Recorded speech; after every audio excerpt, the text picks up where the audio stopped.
On est à l'Institut d'ethnologie à Neuchâtel.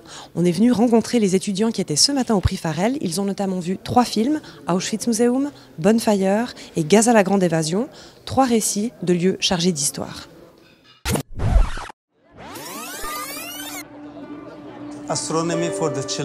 L'astronomie pour les enfants. Quand on voit leur sourire, leur amour et leur passion, quand ils sont tout excités de voir les anneaux de Saturne depuis Gaza, j'ai l'impression de redevenir un enfant. J'abandonne ma vie d'adulte et toutes mes souffrances, et je revis mon enfance. J'avais jamais réussi à me constituer une image mentale de comment la situation pouvait être là-bas. L'image a ce pouvoir-là aussi de rendre la chose beaucoup plus tangible que si on lit dans un livre que ça fait 14 km, ça impacte peut-être moins que de voir un territoire si réduit. On sait que les gens ils vivent dans ce quotidien un peu dramatique. Ce que j'ai vraiment appris, c'est de voir que les gens ils désespèrent pas. De tout d'un coup, tous les jeunes qui se mettent à rêver du ciel et qui oublient leurs soucis, en oubliant un peu le cadre quand même dans lequel ils vivent.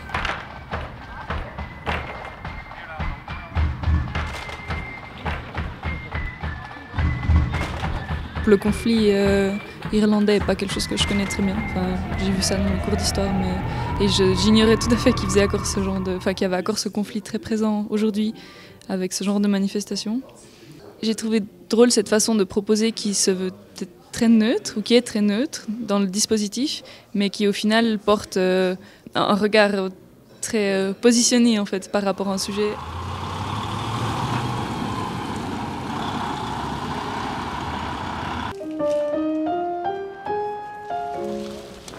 Le bâtiment que nous allons visiter, c'est le bloc numéro 5, avec les biens des victimes. Everything that you see here, you will remember, right? When I'm not here. Right? We'll tell your story. And you'll tell my story. You go to schools, to the kitchen, forget, okay? And you tell the story. Au-delà des cours d'histoire qu'on a eus, du nazisme, de l'extermination dans les camps de concentration, je ne m'étais jamais vraiment rendu compte du lieu, des gens et de tout le travail qu'il y avait, en l'occurrence, pour pouvoir préserver cette mémoire, comment elle est retransmise ensuite. Tout le travail qui est complètement fou pour essayer de garder une mémoire, c'est quand même assez incroyable et ça pose toutes les questions de oui ou non, est-ce qu'on doit les garder ou pas.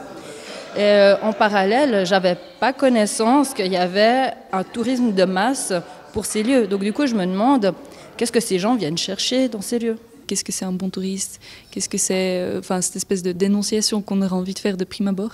Mais c'est aussi une construction d'un discours où on juge des pratiques bonnes ou d'autres pratiques mauvaises. Donc garder ça à l'esprit, de toujours réfléchir à son propre positionnement et aller un peu au-delà de ces idées toutes faites qu'on aurait sur le tourisme. C'est que les touristes ils participent aussi à la préservation de cette mémoire, puisque eux-mêmes vont la retransmettre de là où ils viennent.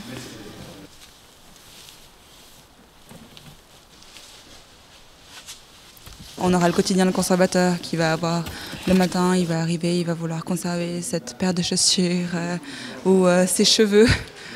Et pareil pour le court-métrage sur la bande de Gaza, c'est des quotidiens de gens, de jeunes qui vont un jour sur la place du marché et qui ont cette personne-là de référence qui va faire qu'ils vont pouvoir voir les étoiles ce jour-là. Le quotidien pour moi c'est une échelle qui est palpable, vraiment.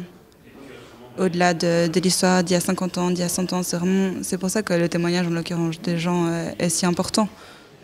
Et voilà, c'était un aperçu de la 2e journée du prix Farel. On vous donne rendez-vous demain, même endroit, même heure, pour l'annonce des lauréats.